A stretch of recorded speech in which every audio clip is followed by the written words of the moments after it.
బృందావనం రాధాకృష్ణుల ప్రేమ మందిరం గురించి తెలుసుకుందాం.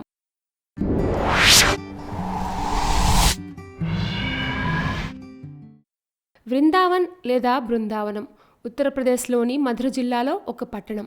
ఇది కృష్ణ భగవానుడు తన చిన్ననాటి రోజుల్లో గడిపిన ప్రదేశాల్లో ఒకటి. ఈ పట్టణం కృష్ణ భగవాను యొక్క జన్మస్థలమైన మధుర నుండి 15 కిలోమీటర్ల దూరంలో ఆగ్రా ఢిల్లీ రహదారికి దగ్గరలో ఉంటుంది. ఈ పట్టణంలో రాధాకృష్ణుల యొక్క వందలాది ఆలయాలుంటాయి. మధుర మరియు బృందావనం అనగానే శ్రీకృష్ణుడు, గోపికలు గుర్తుకు వస్తారు. బాల్యంలో యశోదా తనయుడు ప్రదర్శించిన లీలలెన్నో మదిలో మెదులుతాయి. ఇది కృష్ణు యొక్క జన్మస్థలం. శ్రీకృష్ణుడు చెరసాల్లో దేవకీ వస్తువులకు జన్మించారు. ఇప్పుడు ఆ చెరసాలను శ్రీకృష్ణు యొక్క జన్మభూమి అంటారు. ఇది మధురా కాంప్లెక్స్లోనే ఉంది. ఈ గుడిని శ్రీకృష్ణునికి అంకితం చేశారు. ఈ నగరంలో శ్రీకృష్ణుడు జన్మించాడు కనుక ఇది శ్రీకృష్ణ జన్మభూమిగా ఖ్యాతి పొందింది. భూగర్భ చెరసాల్లో జన్మించిన శ్రీకృష్ణుని జన్మస్థలంలో ప్రాచీన కాలంలో కేశవదేవ్ ఆలయం నిర్మించబడింది. శ్రీకృష్ణు యొక్క మేనమామచే పాలించబడుతున్న సూరసేన సామ్రాజ్యానికి మధుర రాజధాని. అలాగే మధురలో ఉన్న ప్రేమ మందిరం గురించి తెలుసుకుందాం. ప్రేమ మందిరం ప్రసిద్ధ హిందూ పుణ్యక్షేత్రం. ఇది మధురలోని బృందావనకు సమీపంలో 54 ఎకరాల విస్తీర్ణంలో గల ఆధ్యాత్మిక కేంద్రం. ఈ ఆలయం ప్రసిద్ధ ఆధ్యాత్మిక గురువైన క్రీపాల్ మహారాజ్చే స్థాపించబడింది. ఉత్తరప్రదేశ్ రాష్ట్రంలోని మధుర నుంచి కొన్ని కిలోమీటర్ల దూరంలో బృందావనం ఉంది. యమునా నదీ తీరంలో ఉన్న ఈ పుణ్యక్షేత్రం శ్రీకృష్ణుడు గోపికలతో రాసలీల గావించిన స్థలంగా మరియు రాధాకృష్ణుల యొక్క ప్రణయానికి వేదికగా వర్ణించబడింది.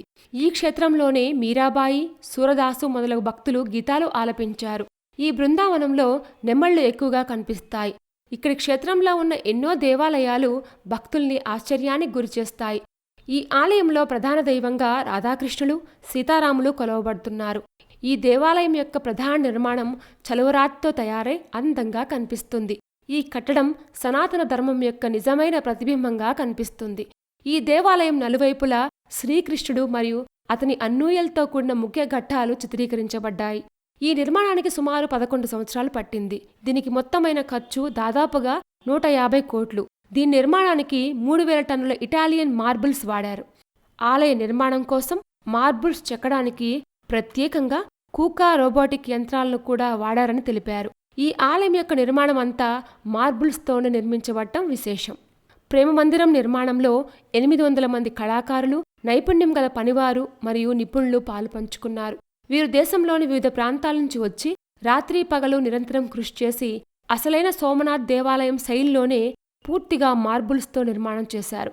ఈ దేవాలయం యొక్క పొడవు 122 అడుగులు మరియు వెడల్పు 115 అడుగులు.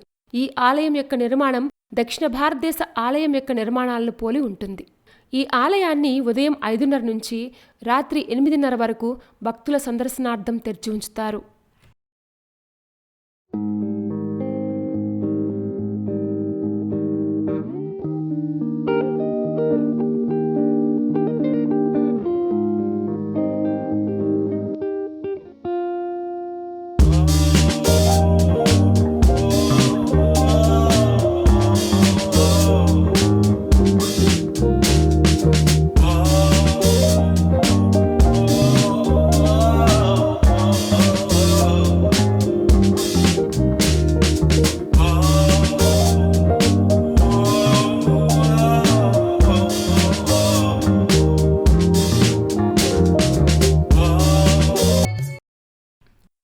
రాధాకృష్ణుల యొక్క ప్రేమ మందిరం చాలా ఇంట్రెస్టింగ్గా ఉంది కదూ.